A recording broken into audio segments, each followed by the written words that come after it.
Hello friends. आज की video में हम पढ़ेंगे difference between stage payloads and non stage payloads. सबसे पहले स्टेज पेलोड्स के बारे में जानते हैं वो होता क्या है। तो आप ये देख सकते हैं कि स्टेज पेलोड्स हमेशा ऐसे दिखते हैं। तो ये देखो, आप ये विंडोज का एक स्टेज पेलोड है और ये लिनक्स का। तो आप जब भी आप इन पेलोड्स की बात करते हैं तो ये टुकड़ों में जाते हैं टारगेट सिस्टम पे। जब भी आप इन्हें टारगेट सिस्टम पर एग्जीक्यूट करवाना चाहते हो तो ये टुकड़ों में जाएंगे। आप ये ध्यान रखो कि जो पेलोड की शुरुआत होगी, आप मान लो यहाँ से होती है। ये जो ऑपरेटिंग सिस्टम हो गया इधर, जैसे विंडोज, और ये इधर लिनक्स हो गया। आर्किटेक्चर तक आप बस आप ये मानो कि ये ऑपरेटिंग सिस्टम और आर्किटेक्चर तक बताता है। आपका मेन पेलोड होता है यहाँ से स्टार्ट, जैसे शेल रिवर्स टीसीपी हो गया, मेटाप्रेटर रिवर्स टीसीपी हो गया। तो पेलोड यहाँ से स्टार्ट हुआ और आप ये देख सकते हो ये स्लैश से सेपरेट आउट है। तो इसका मतलब ये हुआ कि पहले मेटाप्रेटर जाएगा टारगेट सिस्टम पर, उसके बाद टारगेट सिस्टम वेट करेगा कि दूसरा पार्ट आ जाए, जैसे रिवर्स टीसीपी आया। अब जब ये दोनों पार्ट आ जाएंगे फिर टारगेट सिस्टम इन्हें असेंबल करेगा, असेंबल के बाद इन्हें एग्जीक्यूट करेगा। तो ये टुकड़ों में जाते हैं, ये यहाँ से हमें पता चल गया है, और ये स्लैश से सेपरेट आउट होते हैं। तो अब बात आती है ये यूज कहाँ होते हैं। मान लो कि आपके जो टारगेट सिस्टम है वहाँ पे कोई फायरवॉल लगा हुआ है कि वो बताता है कि अगर इतने लेंथ से ज्यादा या इतनी लेंथ का पेलोड अगर आए, इससे ज्यादा आए तो इसको मतलब डिस्कार्ड कर दो, ये नहीं आना चाहिए। मान लो आपका ये जो पेलोड बना है, जैसे ये पूरा पेलोड बना है, ठीक है। ये वाला पेलोड आपका है मान लो 50 बाइट्स का, लेकिन जो फायरवॉल अलाउ करता है वो सिर्फ 40 बाइट्स का अलाउ करता है। तो ये पेलोड जाएगा नहीं, और पेलोड जाएगा नहीं तो एग्जीक्यूट होगा नहीं। तो अब क्या करते हैं, हम इनको टुकड़ों में भेजेंगे। अब हमारा जो 50 बाइट्स का पेलोड है हम उसको 25 के चंक्स में भेजेंगे। तो ऐसे हमारा काम भी हो जाएगा, पेलोड भी चला जाएगा और देन एग्जीक्यूट भी हो जाएगा, और फायरवॉल की रिस्ट्रिक्शन जो उन्होंने रूल्स इम्प्लीमेंट करे हैं वो भी रहेंगे, और उन्हें मतलब बेसिकली हमारा पेलोड एग्जीक्यूट हो जाएगा। अब ये इस कंडीशन में स्टेज पेलोड यूज होते हैं जब कोई रिस्ट्रिक्शन होती है फायरवॉल में, या नेटवर्क की रिस्ट्रिक्शन होगी पेलोड साइज की। तो अब नॉन स्टेज पेलोड कब यूज होते हैं? ये जब आपकी कोई रिस्ट्रिक्शन नहीं है, आप इन्हें तब भेज सकते हो, तब यूज कर सकते हो। और वैसे ये एक ही बार में भेजे जाएंगे, क्योंकि आप देख सकते हो कि ये देखो इधर कोई और स्लैश नहीं है। इस ऑपरेटिंग सिस्टम यहाँ, इसको भूल जाओ, देखो। और इधर ये वाले यहाँ तक क्योंकि आर्किटेक्चर है, आपके ऑपरेटिंग सिस्टम का आर्किटेक्चर बता रहा है, तो यहाँ तक भूल जाओ। ये देखो फिर बाद में एक इकट्ठे जा रहा है ये पेलोड। तो इकट्ठे जा रहा है तो एक ही बार में एग्जीक्यूट हो जाएगा। एक ही बार में एग्जीक्यूट हो गया तो ये मतलब कोई वेट नहीं कर रहा, सीधा आपको शेल दे देगा। तो आओ अब हम इसका ना एक बार प्रैक्टिकल करके देख लेते हैं दोनों कि कब यूज करते हैं। और एक चीज और है कि स्टेज पेलोड जब भी है ना, नेटकैट जब भी आप मान लो नेटकैट से लिसन कर रहे हो, तो आप कभी भी स्टेज पेलोड्स को लिसन नहीं कर पाओगे। मतलब आपको अगर स्टेज पेलोड आपने टारगेट मशीन पर डाला है और वो एग्जीक्यूट हुआ है, तो आपको ना MSF कंसोल का मल्टी हैंडलर लेना पड़ेगा, क्योंकि नेटकैट ना अनस्टेज पेलोड्स को ही हैंडल कर सकता है, स्टेज पेलोड्स को नहीं कर सकता। तो जब, और दूसरा, ये जो मान लो कि अब ये स्टेज पेलोड है, अनस्टेज सॉरी नॉन स्टेज पेलोड है। तो अब आप सोचो कि ये नेटकैट कर लेगा क्योंकि नॉन स्टेज है। तो दूसरा एक और पॉइंट ये है कि मेटाप्रेटर भी, अगर आपको मेटाप्रेटर सेशन लेना है टारगेट सिस्टम का, तब भी आपको MSF कंसोल पे ही जाना पड़ेगा, चाहे आपका पेलोड स्टेज है नॉन स्टेज। अब चाहे मतलब नॉन स्टेज में तो हम लेंगे नहीं नेटकैट, अगर स्टेज भी है मेटाप्रेटर वाला तब भी नहीं लेंगे, क्योंकि मेटाप्रेटर मतलब थोड़ा सा एक आप मान सकते हो कि एक बढ़िया टाइप का बढ़िया टाइप का सेशन होता है, शेल होता है। आपको नेटकैट हैंडल नहीं कर पाएगा मेटाप्रेटर को भी। सिर्फ ये मेटाप्रेटर के साथ अलग से एक्सेप्शन आता है कि नेटकैट मेटाप्रेटर को, अगर आप मेटाप्रेटर का आपने अनस्टेज पेलोड बनाया है, तो उसको लिसन या उसको हैंडल नहीं कर पाएगा। लिसन कर लेगा, आपको दिख भी जाएगा कि कनेक्शन आया है आपके पास, लेकिन आप उससे कुछ कर नहीं पाओगे। तो अगर आपको मेटाप्रेटर यूज में लाना है, अपने टारगेट सिस्टम पर मेटाप्रेटर पेलोड छोड़ना है, तो आपको MSF कंसोल का मल्टी हैंडलर ही यूज करना पड़ेगा। ठीक है, तो अभी हम इसको प्रैक्टिकल भी करके देख लेते हैं। तो जो हम प्रैक्टिकल करेंगे तो उसमें हम क्या करेंगे, एक बार स्टेज पेलोड बनाएंगे और एक बार नॉन स्टेज पेलोड बनाएंगे, और देखेंगे कि क्या होता है जब हम नेटकैट लेते हैं और क्या होता है जब हम MSF कंसोल लेते हैं, दोनों ही केसेस में, स्टेज पेलोड्स और नॉन स्टेज पेलोड्स में। तो अभी हम ना एक ना स्टेज पेलोड बना लेते हैं। तो MSF वेनोम से हम ये बना लेते हैं। इधर जैसे कि हम देख रहे हैं लिनक्स का बना रहे हैं, लिनक्स x64 आर्किटेक्चर है, शेल रिवर्स TCP है, ये स्टेज है जैसे कि आप देख पा रहे हो। इधर स्लैश लगा पड़ा है और ये पीसेस में जा रहा है, स्टेजेस में। और ये इधर मैंने एलो होस्ट में अपनी IP दे दी अपने सिस्टम की, और एल पोर्ट 1 2 3 4 रखा है। अब मैं इधर बना देता हूँ। अब मैं क्या करूंगा, जैसा कि मैंने आपको बताया था, जो स्टेज पेलोड्स होते हैं नेटकैट उन्हें हैंडल नहीं कर सकता, उन्हें मतलब लिसन कर लेगा लेकिन आप उससे कुछ कर नहीं पाओगे, आपको वो कोई फाइल्स रीड नहीं कर पाओगे, कुछ नहीं हो पाएगा। तो अभी मैं आपको दिखा देता हूँ। तो मैं इधर लिसनर स्टार्ट कर देता हूँ और सबसे पहले मैं क्या करूंगा, इस पेलोड को एग्जीक्यूटेबल बनाऊंगा। तो एग्जीक्यूटेबल के लिए ये कमांड यूज होती है, चेंज मोड।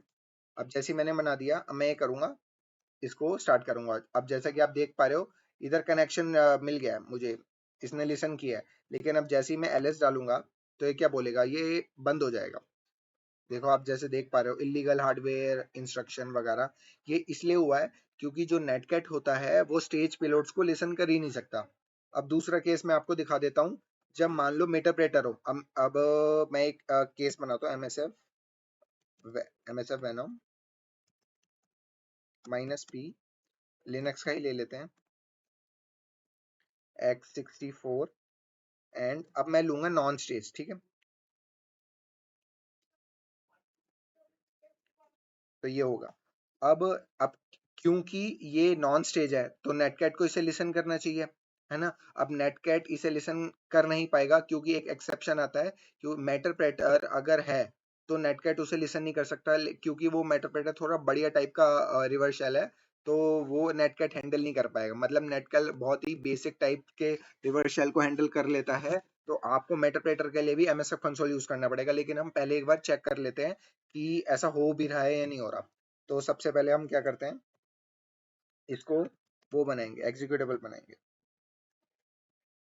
ठीक है। एग्जीक्यूटेबल बना दिया, मैं डॉट कर रहा हूँ और यहाँ पे मैं एक बार दोबारा नेटकैट का लिसनर चला दूंगा, ठीक है।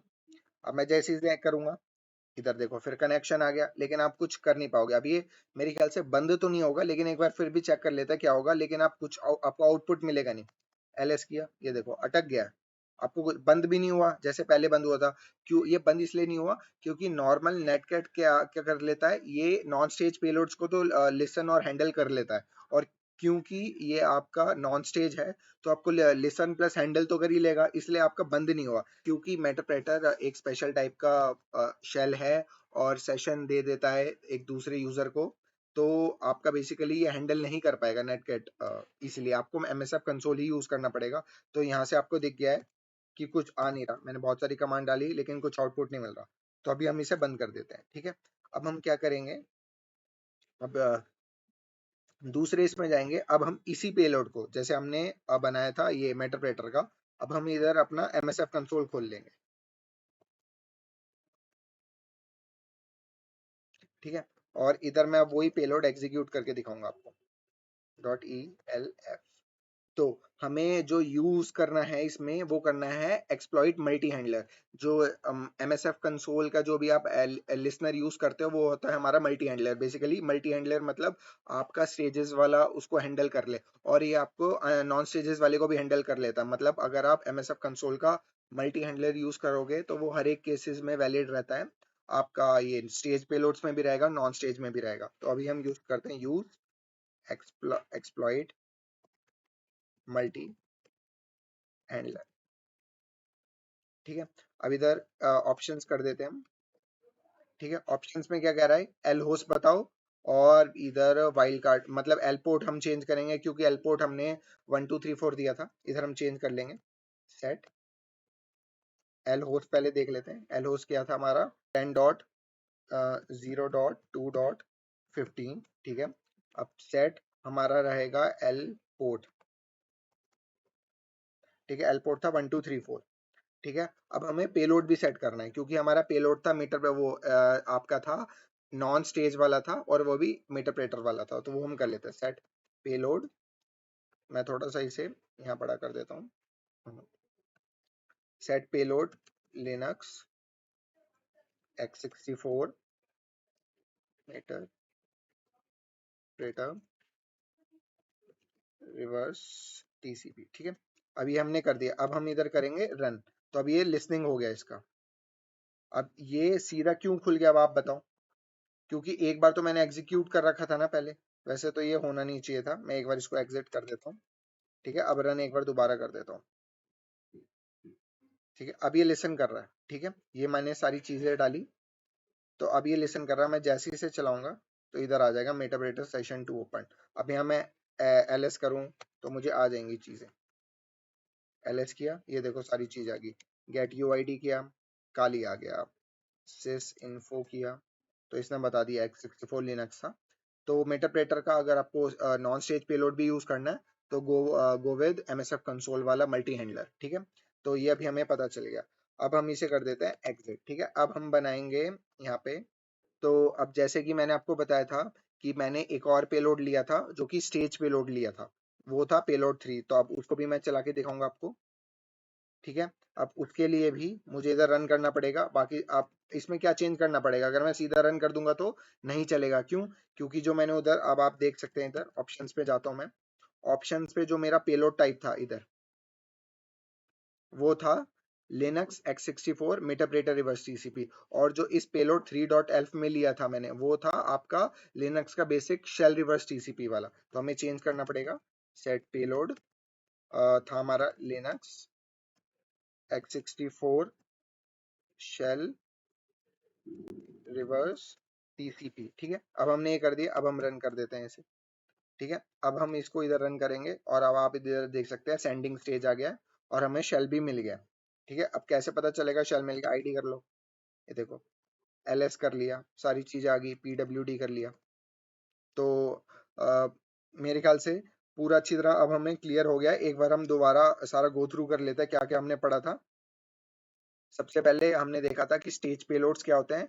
ये स्टेज पेलोड्स का थोड़ा एग्जांपल आपको मैं दिखा देता हूँ।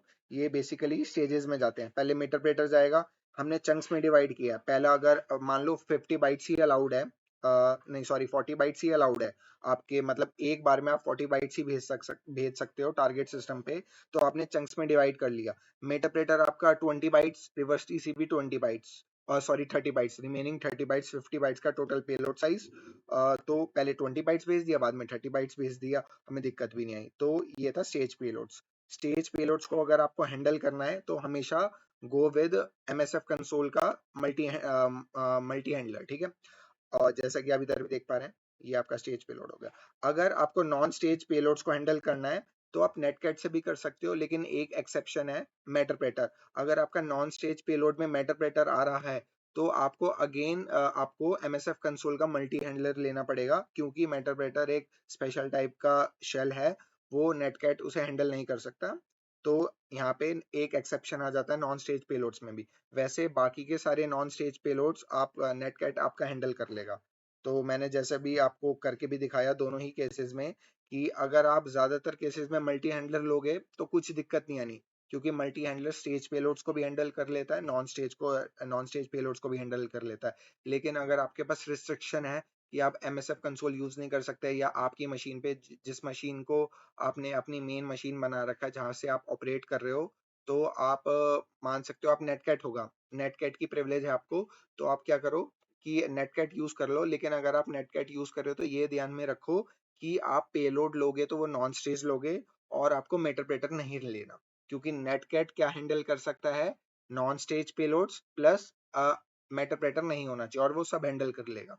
तो आज की वीडियो से हमने ये सीखा कि स्टेज पेलोड्स और नॉन स्टेज पेलोड्स में डिफरेंस क्या है, हम इनको कैसे प्रैक्टिकली इनका यूज करते हैं, नेटकैट किन्हें हैंडल कर सकता है, और MSF कंसोल का मल्टी हैंडलर हमें कब कब यूज करना चाहिए। तो आशा करता हूँ इस वीडियो में आपको सब चीजें क्लियर हो गई होंगी। अगर कुछ भी चीज ऐसी है कि जो आपको क्लियर नहीं हुई तो आप मुझे कमेंट्स में पूछ सकते हैं। तो आज के लिए बस इतना ही, मिलते हैं नेक्स्ट वीडियो में। बाय।